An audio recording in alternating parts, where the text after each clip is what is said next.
Next on Binge with Baldrick. My trip to the North Pole is going south. This is Binge with Baldrick, the interesting show for curious minds and hungry hearts.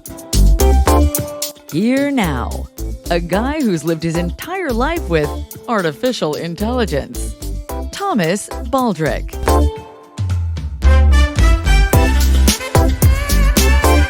Greetings, friends. Much love and gratitude for being here. I am Thomas Baldrick. I woke up this morning. Life is good. This episode will be short and sweet. Les Baldrick, cue the thunderous applause. Yeah! All right. Let's go. Today we will cover two things here, okay? First, why you and others might really enjoy our upcoming Alaska content. And the second topic, I'll get deep in the snow, revealing how this trip has already changed me before I've even left. Here's a quick scene set for you.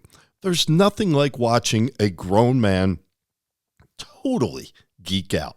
Even I am wondering about how much and how badly I will geek it up because I'm in Alaska.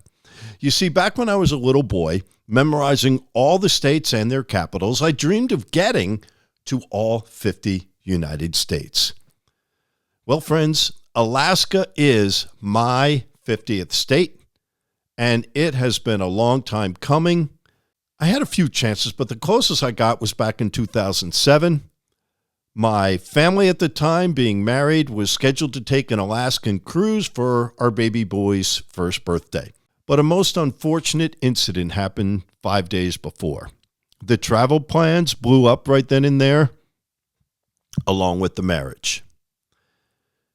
It was a double whammy devastation for me, but time heals all wounds, right? Now Daddy's big boy is 19, and I'm making the trip. You could say, finally, but you could also say, it's just fine. Now, for number one of our two things today, here are some of the expected highlights of what adventure we'll enjoy together in the great state of Alaska if you're with me on Binge with Baldrick. Calling all kids from 1 to 92, the naughty and the nice. Together we will experience the unique Christmas spirit and magic in the one and only city of North Pole, Alaska. This will be both special and fun. We'll go inside the real Santa Claus house, visit with the man himself, see Santa's reindeer, lots of happy people, and all kinds of events and signs of Christmas joy around town in the true North Pole. For me, though, I'm hoping Christmas comes the night before I get to North Pole. Another dream of mine since childhood is to see the northern lights, the aurora borealis, with my own two eyes. Oh, if I wanted this. It's been close, but no cigar. But this time I'm strategically flying into Fairbanks, Alaska, where I'll hope to be standing in the snow, looking right up above me at what is the most amazing spectacle in the sky. This said by a nerd about sunsets, rainbows, and starry nights. I'm also hooking up with a great aurora chaser, and I'll be doing an entire episode with him. I cannot wait, and I hope you will enjoy it too. Moose on the loose. I've had great luck seeing moose when I went to Maine and Wyoming. I set an intention both of those times, and I'm doing it again to have a close but friendly encounter with Mr. or Mrs. Moose in Alaska. They are very large, and I respect that. Fingers crossed on this one, too. I've been talking with a really cool Alaskan guy who is as credible a professional as they come. However, he is also someone with an incredible UFO encounter story, and he has visual support. Notice I use the word incredible and not unbelievable. That was intentional. He and I are aiming to meet in person. Hopefully we shall. Those are some of the highlights, but there are also lowlights, some real lowlights, as in low temperatures. As the Christmas carol Let It Snow goes, oh, the weather outside is frightful. Holy shnikes, is it ever frightful. For Binge with Baldrick in Alaska, we'll be looking at low temperatures around minus 35 degrees. Minus 35 degrees Fahrenheit. Believe me when I tell you, I'll be looking for a place to roast my chestnuts on an open fire. No doubt I'll have some interesting moments to share regarding the frightful winter weather in Alaska. Stay tuned. Now, for the second topic today, I begin every episode here by expressing how I've been blessed to keep waking up in the morning. Beyond that, lately, it has been hard for me to get to sleep. Shutting down at the end of the day requires shutting down my active mind, which has been basically hyperactive. Even my nightly gratitude exercise has been challenged, though I still get through it. There is often a thin line between love and fear, isn't there? I'll admit I've been hanging out a lot, too much, on the fear side. It is a time of great change in my life, and I'm searching. I'm also scared. But as I've said many times in my life, I'm one of the greatest holders of hope ever created. The traits of a true Pisces dreamer. I hold on to my hopes and dreams because to let them go would be to risk death. In my mind anyway. Really. This Alaska adventure is far more intuitive and spontaneous than practical and rational. But in my life's journey, I know this, the most interesting, fulfilling, and what prove to be the most memorable times are when I do unusual stuff like this. So I've been examining where to go, what to do, and if I can travel to these places safely in my limited time. My goodness, there are thousands of miles and reasons why Alaska is the biggest state in the USA. I've also been active on Amazon and eBay trying to get things to survive the cold of Alaska. Not only clothing, but just in time I discovered I also need tools to help my phone, my video cameras and batteries from freezing up and failing.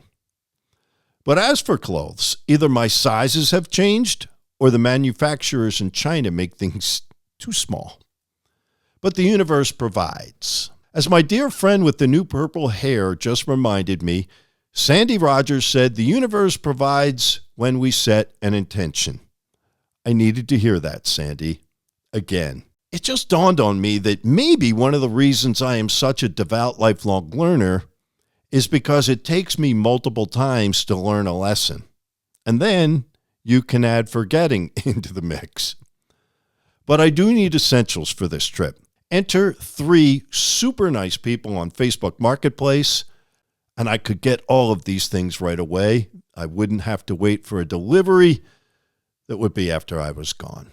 For my dear sweet godmother, when we talked on her 88th birthday on Sunday, she reminded me how I've said about times like this, don't miss out. You have to do this. The chance may never come again.